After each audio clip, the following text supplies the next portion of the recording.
10 de la mañana con 33 minutos. Estamos mirando las imágenes que da CNN Chile de la ceremonia oficial de despedida de Patricio Aylwin. Sus restos están en el salón, salón grande, el plenario del Congreso Nacional acá en Santiago. Y bueno, están participando parlamentarios, está su familia, están los invitados oficiales, están los expresidentes. Está, de hecho, en estos momentos hablando Eduardo Frei, pero está Ricardo Lagos también. Vemos a Sebastián Piñera en esta despedida oficial con esta ceremonia. Después sus restos salen, van a pasar por fuera del Palacio de Tribunales y van a irse hasta la Catedral Metropolitana. Es parte del ceremonial de hoy día, insisto, tiene varios protocolos por día y mañana son finalmente los funerales de Patricio Aylwin. Nosotros seguimos acá en Combinación Clave con Jorge Ramírez y con Mauricio Daza. Les pedimos que se quedaran un ratito más porque justo cuando llamamos a Pepe Out estábamos dándole una vuelta a esta mirada que tenemos sobre Patricio Aylwin y como hoy día ya hay posiciones públicas mirando sus claroscuros. Jorge recién acaba de exponer toda la mirada positiva que tenías sobre un presidente en una situación particular como fue la vuelta a la democracia. Mauricio iba por los lados más oscuros de Patricio Aylwin en sus definiciones. Yo quiero que hablemos sobre una frase que creo que queda dando vuelta permanentemente y se liga siempre a Aylwin, entendiendo que fue el primer presidente después de la dictadura y que eso tiene una connotación particular.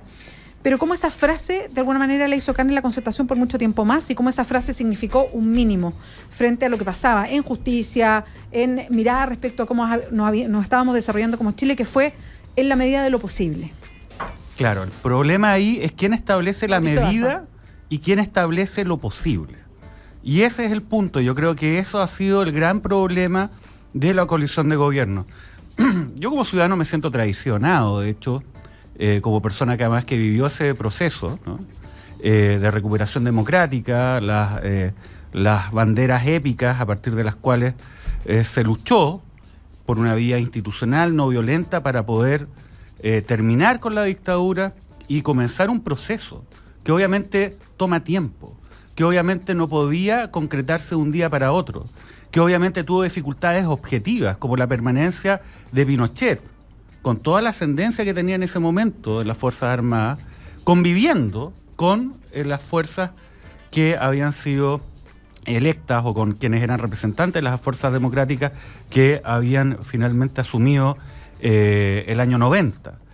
Sin embargo, esa perspectiva hay que ver hasta qué punto el avanzar en la medida de lo posible era una descripción de una situación claramente apremiante por estos factores y cuándo pasó a ser la excusa para ser funcional y beneficiarse precisamente de aquel modelo que se iba a lo menos corregir en un determinado sentido. Y en ese ámbito, lo que ocurrió con Patricio Aylwin, el renunciar a investigar las privatizaciones que se habían concretado años antes. No solamente el no dar pasos, porque eso podría ser una explicación, mire, sabe que no podemos avanzar más, pero acá se dieron pasos en el sentido contrario a aquel por el cual muchos creímos que la vuelta de la democracia debe significar un cambio de fondo respecto a la manera como se está administrando el poder en nuestro país. Un ejemplo, el año 1993, en pleno gobierno de Patricio Aylwin, se firma un contrato entre Corfo y Soquimich, empresa que había sido privatizada hacía no mucho, del yerno de Augusto Pinochet, con el directorio lleno de exministros de Augusto Pinochet, un contrato por el cual se le entregó el Salar de Atacama bajo condiciones ridículas hasta el año 2030 y que representan el 40% de las utilidades de esa empresa. Es ese contrato, el que se suscribió en el gobierno de Patricio Aylwin, que le ha permitido a SQM transformarse en la minera no metálica más grande del mundo, y a mi juicio es la mantención de las condiciones de ese contrato que explican el origen real de esta red de influencias indebidas que se construyeron. Pero Mauricio. Carlos Ominami era el ministro de Economía en aquel momento. Las privatizaciones siguieron. Entonces está bien. Obviamente hay que reconocer lo que hizo Patricio Aylwin en el sentido de lidiar con el poder militar, que era una situación compleja. Sin embargo, ahí están las bases que después fueron profundizadas por muchas de las personas que hoy día aparecen además hablando a favor de Patricio Aylwin. Como si nada. Enrique Correa y otros hablando, oye, como si nada. Y son ellos los que traicionaron finalmente la idea de esa patria buena, libre y justa, que era el centro Mauricio. del discurso de Patricio Aylwin. Jorge Ramírez. No, me parece realmente inaudito que Mauricio trate de poner un manto de duda respecto a establecer algún grado de relación entre causas que yo entiendo. Mauricio es muy vehemente. He dado un dato objetivo y concreto.